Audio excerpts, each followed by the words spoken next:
because I know that you still work actively in healthcare as a nurse, and get your reaction to the story we're just discussing this morning, the news of the alleged invasion of the Princess of Wales's privacy with snooping on her medical records. What do you make of that? Well, I don't want to comment specifically on her case, Princess of Wales, because it is under investigation, I understand, by the Information Commissioner. But more widely for all patients, you know, it is against the rules to be looking at patients' notes if you're not involved in their care and if you don't have their permission. These are pretty strict rules that have been in place for a long time, and that crosses across all sectors, in hospitals, in communities, settings. And so it's pretty strict rules for a reason, because these are people's confidential notes.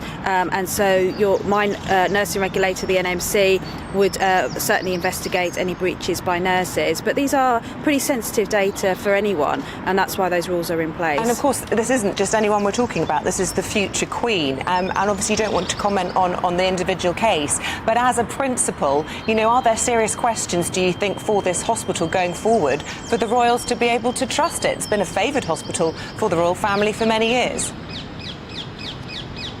Well, it seems that there's been an instance that they have picked up. They've done the right thing. They've reported it to the Information Commissioner. And so those restrictions and those safeguards are in place, and they seem to have identified a problem and acted on it pretty quickly.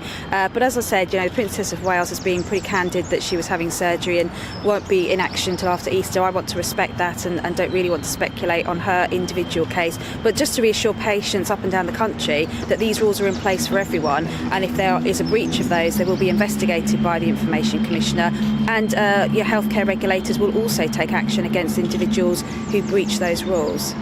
Well, let's talk about the rules under Secretary of State as regards. Can you tell me what is the single biggest entirely preventable cause of ill health, disability and death? What is it? So it's smoking, and it causes over 80,000 deaths a year, and that's just the individuals it affects. That's without the families and loved ones who lose people from smoking-related illness, whether that's cancer or heart disease. It's entirely preventable, and so the legislation we're bringing forward to Parliament today will, for the first time ever, introduce a smoke-free generation. So anyone who turns 15 this year will never be legally able to buy cigarettes going forward. An awful statistic. Not just cigarettes. Yeah, 80,000 lives in Britain every year are taken because of smoking in some form or other. That's right, and that's without looking at the additional illnesses that people have that they don't necessarily die from. So we've got respiratory illnesses, things like strokes, even your teeth.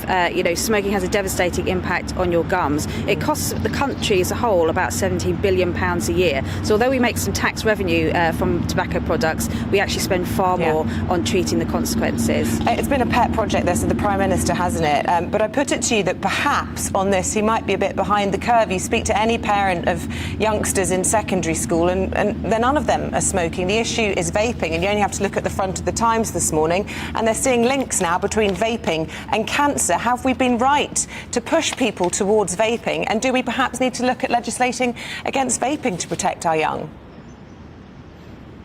Well, the legislation that we're bringing forward does include measures on vaping as well. It's already illegal to sell nicotine-based vaping products to children, but there is a loophole, and manufacturers have created flavoured vapes instead, which don't have nicotine, but we don't necessarily know the safety profile of those vapes either. So in the legislation, we will close that loophole, and so any vaping product will no longer be able to be sold to a child. Flavoured products, the way they're sold, the packaging, where they're displayed in shops, because you're right, we don't want children to start on a path of vaping.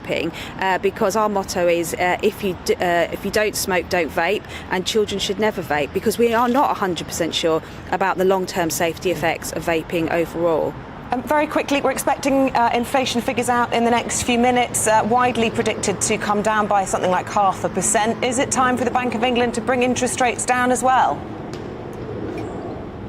Well, I'm sure the Bank of England will look at the inflation rates today, but this is, if it comes down as predicted, this is good news for ordinary folk up and down the country. It's on top of our cut in national insurance, which is coming through, the increase in the living wage, which will happen, next month, the reduction in the cost of energy bills. So, it's coming together for people. People have had a hard time over the last couple of years, but hopefully our plan is working and people will start to feel that difference in their pockets.